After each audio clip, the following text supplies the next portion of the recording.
Hello mga Lods, ituturo ko kayo mga Lods sa aking Calamansi Farm dito sa probinsya mga Lods. Ayan mga Lods, ang aking area doon sa probinsya mga Lods. Ayan, nakita niyo yung mga idol. Yan ang mga tanim ko ng mga rambutan mga idol. Ayan siya. Nung umalis ko dati yung mga idol, maliliit pa yan. Pero ngayon mga idol, lumaki na sila. At ito yung lumang bahay ko mga idol sa probinsya. At ito yung mga idol, yung Calamansi ko dito mga idol. Marami na siya mga bunga mga idol. Ito siguro mga idol, abot ito ng mga 10 years yata mga idol. 10 years to 12 years na ito mga idol. Simula nang iniwan ko yung mga idol, marami ng bunga yan. Ngayon, sa 12 years na yata yung mga idol. Tapos ako dito, nakastay ako dito ng Manila mga idol, mga 6 years na.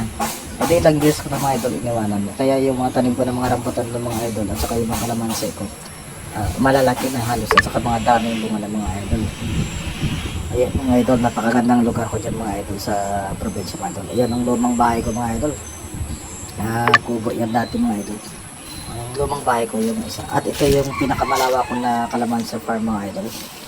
Ayan siya.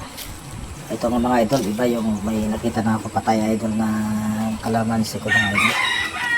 Kasi hindi na ako nag-aalaga ng mga idol. Pinabahala ko na ngayon sa kapatid ng mga idol. Ayan, nakita nyo na mga idol, marami pang bunga yung mga idol. So, napakaganda yan mga idol. Ayan.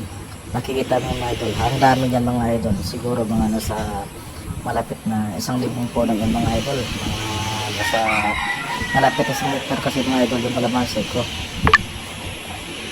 Ilang portion yung mga idol kasi 3 yan.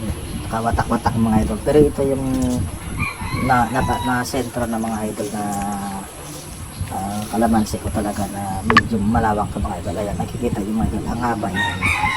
Nakalinya yan mga idol. Ayan, hanggang pa yan mga idol sa taas. Ayan. Ang haba yan mga idol. Puro kalamansi yan mga idol. Ito yung kalamansi farm ko dito sa probinsya mga idol. Ayan siya. Yan ang kabuuan nyo sa gilid ng palayan ng mga idol. At kung makikita mo doon sa dulo mga idol, ayun, doon sa dulo, mayroon pa akong kalamansi doon mga idol. Mamaya ipakita ko sa inyo mga idol. Ayan, yan ang mga nasakupan namin doon sa probinsya mga idol. Ayan siya. Kahit pa paano mga idol, kahit ilang taon na buhay pa rin yung mga idol, naabot ang 2 years. At ito yung mga idol, ito yung sa kanal na to. Ito yung sa gilid ng ilog to mga idol. At nakikita nyo naman, ito, pinalinisan ko na yan mga idol sa kapatid ko. Buhay pa siya idol. Isipin mo, nasa 10 years na yan mga idol ha. Pero kaso, pumayat na sa mga idol kasi ito, kakalinis lang. Hindi na kasi naalagaan ng tatay at nanay ko yan kasi nasa sobrang busy nila at lawak din ang kanilang mga kalamansi mga idol. Ito sa gilid ko ng sapa mga idol. Ayan siya. At yun lang mga idol, maraming salamat sa pagpunod ng aking video mga idol sa aking Calamansi Farm. Thank you.